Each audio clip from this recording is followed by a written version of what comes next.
that's WrestleMania. We'll quickly get into my thoughts from Dynamite on Wednesday night, which I thought overall was a great show. All things considered, even given the empty arena and everything else, I thought, again, they made the most out of a bad situation. They had people in the audience. Justin Roberts couldn't make it, so they had Brandy Rhodes go back to ring announcing, which he vowed to never do again. They actually put that in her nameplate when they put like the facts about people right above their name when they come out. Brandy Rhodes, for her it said, vowed that she would never ring announce again, and here we are. She's doing it again for the first time since...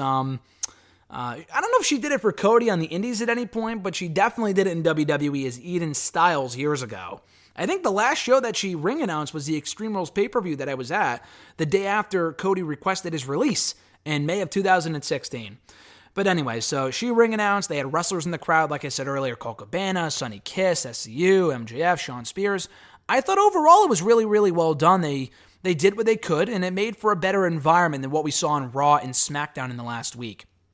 So hopefully WWE sees this, and maybe not, Vince McMahon is sitting there watching Dynamite, but someone important from WWE sees this, and they follow suit, and they do something similar for SmackDown on Saturday, or rather Friday, and Raw next week, and every show going forward, because having an empty arena with absolutely nobody there, and yes, in certain cases, you may need to break character, but not if you split up the faces from the heels.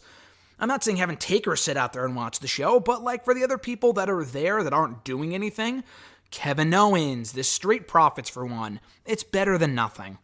But anyway, I thought this was a great show. They kicked off with the Elite, Cody, Kenny, Matt Jackson, all discussing blood and guts and how they need to kind of bond together. They also did not shy away from mentioning the current tough times with the coronavirus pandemic and everything else for people to not panic, to kind of stick together and whatnot. So I thought it was good for them to not ignore it outright like WWE seemed to in their last couple shows.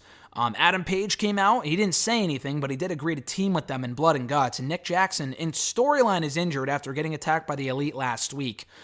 So he will not be in Blood and Guts, depending on when that happens. It would be weird if they postpone this a couple weeks or a couple months and Nick Jackson is still hurt. Wouldn't that make no sense? But we found out who the fifth member of the team was at the end of the episode, which I'll get into momentarily. So I thought that was a great promo from all involved. They did not shy away from bringing up the history of, between Kenny Omega and Cody from a few years ago when they had issues. So I thought overall this was a really, really good promo. They dimmed the lights for the show too, at least early on, which I thought was smart. The first match saw the Lucha Bros knock off Best Friends. Great match, and again, the crowds really make these shows. I think the crowds for AEW consistently have been the best of any other wrestling show that I've seen in the last year. NXT has some good crowds too. Dynamite even more so because there's a lot more people and the crowds are usually livelier. So, I know they weren't there for this one and there was no actual live audience, but it was a great match regardless. They went out there and killed it as only they could. And then Best Friend said afterward, listen, we want you in the parking lot, whether it be backstage, parking lot, whatever. We want to beat you up. So whenever Dynamite takes place next, whether it's next week or next month or whatnot, we're going to see Best Friends versus Lucha Bros in a parking lot brawl. And that's what we need more of. And not just the street fight match where it's no DQ, like a legit street fight, which I love. You can't do this stuff every week, but you got to find different ways to break up the show so it's not all taking place inside of an arena with no people. And I think they're doing the best that they can, and this is a very smart idea. I'm surprised WWE hasn't done this yet. They kind of did with Gargano and Ciampa last week on NXT, but that was in front of actual people, so it was different. But anyway, we had a 4-way women's match. Hikaru Shida beating Penelope Ford, Rio, Chris Statlander. Decent match. Penelope Ford botched at one point. But other than that, I thought it was a good match. Shida winning as she should have. I think she makes the most sense, despite being pinned by Nyla Rose last week on the show, to be next in line for a shot at the AEW Women's Championship. Jurassic Express be the Butcher and the Blade. Not quite as good of a match. I thought this was kind of awkward in certain spots. Kind of fell off. And again, I know there was no audience, but sometimes having a hot crowd can make up for that type of stuff. Unfortunately, not having an actual crowd there kind of exposes the weaknesses of certain matches and not really having much of a story. So that was the problem with this one. But I thought it was a good match regardless, and they kind of recovered towards the end there with the right people going over. The Dark Order finally revealing the Exalted One, which we all thought it would be Broken Matt. It ended up being Brodie Lee. And as soon as I started to hear him talk, I'm like, that's definitely Luke Harper. The voice was altered and everything else, but it was so obvious it was Harper, just based off his delivery and everything else. And I think they did a really good job of building this up and getting people excited, and it's just a shame that it had to happen here in front of nobody, because it would have had an even bigger reaction in front of his hometown of Rochester, which is where the show was supposed to take place. But I thought this was really, really well done, and we'll see if they can commit to Harper, or rather Brodie Lee. WWE, I think, we can make the argument, it doesn't matter what AEW does with the guy. He's going to be better off here than he was in WWE, which may be true, but I feel like we all said the same thing about Shawn Spears. And yeah, he's in a slightly better spot now than he was on SmackDown as their resident jobber for a long time when he got called up 3 years ago.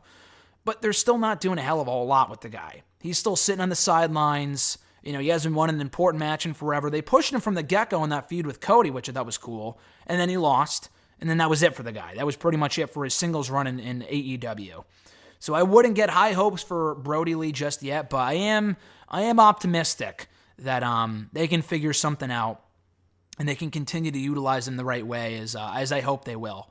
We also but we saw Lance Archer beat up a bunch of scrubs on some random compound somewhere. I thought that was kind of cool. Random, but cool. Kind of brought me back to Peanut Butter Falcon a little bit, based off how they beat up these random hillbillies out in nowhere, which actually Jake the Snake Roberts was a part of. We did hear from him on the show. Great promo from Jake the Snake.